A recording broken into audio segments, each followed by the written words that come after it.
অন্তপুর গ্রামের নাম শুনলেই এক ধরনের রহস্যময়তা অনুভূত হয়। বাংলার এক নির্জন কোণে লুকিয়ে থাকা এই গ্রাম শতাব্দীর পর শতাব্দী ধরে এক অভূতপূর্ব মন্দিরের জন্য পরিচিত, যার ইতিহাস নিয়ে কেউই নিশ্চিত নয়। স্থানীয় লোকেরা ফিসফিস করে বলে, এই মন্দির কখন তৈরি হয়েছিল বা কে তৈরি করেছিল তা নিয়ে কারো স্পষ্ট ধারণা নেই। কেউ বলেন এটি হাজার বছরের পুরনো, আবার কেউ বলেন এক রাতের মধ্যেই এটি আত্মপ্রকাশ করেছিল, যেন দেবতাদের আশীর্বাদ স্বরূপ। অন্তঃপুর মন্দির অন্যান্য মন্দিরের মতো নয়। সাধারণত বাংলার মন্দিরগুলোর স্থাপত্য শৈলীতে পাল, সেন বা মুঘল প্রভাব দেখা যায়, কিন্তু এই মন্দির যেন সময়ের নিয়ম মেনে চলে না। এর গায়ে খোদাই করা চিত্রগুলোর মধ্যে এমন সব দৃশ্য রয়েছে যা কোনো ধর্মগ্রন্থে পাওয়া যায় না। অপরিচিত দেবদেবীদের মুখাবয়ব, অজানা প্রাণীর অবয়ব আর দুর্বোধ্য কিছু চিহ্নের সমাহার এই মন্দিরকে ঘিরে এক অদ্ভুত রহস্যের সৃষ্টি করেছে। কেউ কেউ মনে করেন এই মন্দির অভিশপ্ত, আবার কেউ বলেন এটি এক ভিন্ন জগতের প্রবেশদ্বার। প্রাচীন পাণ্ডুলিপিগুলোর মধ্যে যে কয়টি অন্তঃপুর মন্দিরের উল্লেখ রয়েছে সেগুলোতে এক বিস্তৃত রাজ্যের কথা বলা হয়। কিংবদন্তি অনুসারে একসময় এক ন্যায়পরায়ণ রাজা এই অঞ্চলের শাসক ছিলেন। তিনি ছিলেন বিজ্ঞ ও দূরদর্শী, কিন্তু এক অজানা আকর্ষণে একদিন মন্দিরের গোপন কক্ষে প্রবেশ করার সিদ্ধান্ত নেন। পরদিন সকালে প্রজারা তার সিংহাসন ফাঁকা দেখতে পায়। রাজা আর কখনো দেখা দেননি, তার দেহ খুঁজে পাওয়া যায়নি। কেউ কেউ বলেন তিনি মন্দিরের অন্দরমহলে হারিয়ে গেছেন, কেউ বলেন দেবতারা তাকে গ্রহণ করেছেন। সেই ঘটনার পর রাজ্যটি দ্রুত পতনের দিকে এগোয়, আর একমাত্র এই মন্দিরটি দাঁড়িয়ে থাকে সময়ের সাক্ষী হয়ে। মন্দিরের রহস্য উদ্ঘাটনের বহু প্রচেষ্টা হয়েছে, কিন্তু কেউ সফল হতে পারেনি। বহু ঐতিহাসিক, প্রত্নতাত্ত্বিক ও গবেষক এখানে এসেছেন, কিন্তু মন্দিরের ভেতরের লিপিগুলো পড়তে ব্যর্থ হয়েছেন। যারা দাবি করেছেন যে তারা মন্দিরের রহস্য উন্মোচন করতে পেরেছেন, তাদের পরিণতি রহস্যময়। কেউ নিখোঁজ হয়েছেন, কেউ বা কিছু বলতেই চাননি।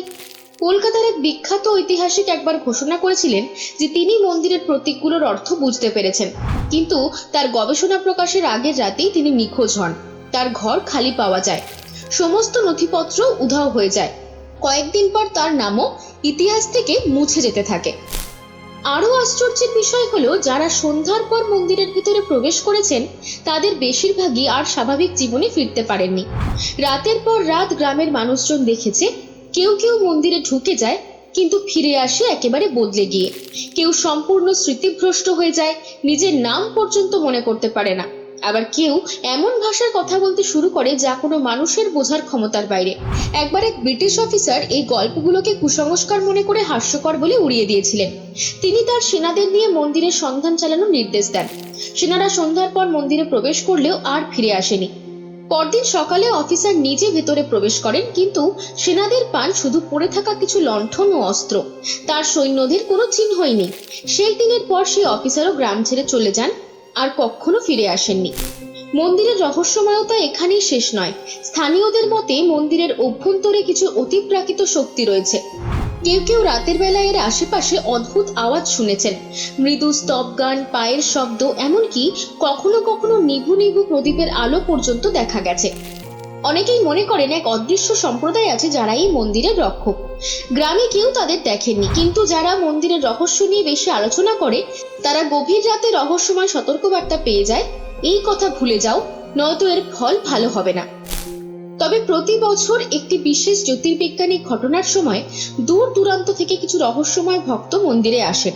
তাদের মুখ ঢাকা, তারা একদম চুপচাপ থাকেন, আর তারা কিছু অদ্ভুত নিয়ম অনুসারে পূজা করেন। এই রাতে গ্রামের লোকজন নিজেদের ঘরের দরজা বন্ধ করে রাখে, বাতি নিভিয়ে দেয়, আর বাইরের সব শব্দ উপেক্ষা করে। তারা জানে মন্দিরে তখন কিছু ঘটছে যা মানুষের বোঝার বাইরে। সকালে যখন ঘুম থেকে ওঠে তখন ওই ভক্তদের আর দেখা যায় না।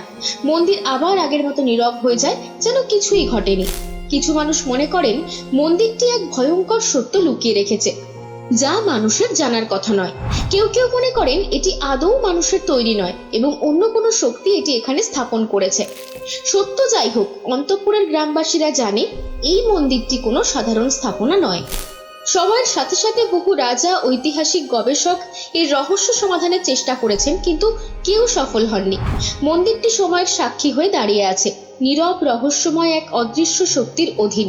হয়তো কোনো একদিন কেউ মন্দিরের ভাষা বুঝতে পারবে, এর অন্তর্নিহিত সত্য উন্মোচন করবে, কিন্তু ততদিন পর্যন্ত অন্তপুর মন্দির তার রহস্য বুকে চেপে রেখে রাতের বাতাসে তার গোপন গল্প ফিসফিস করে যাবে।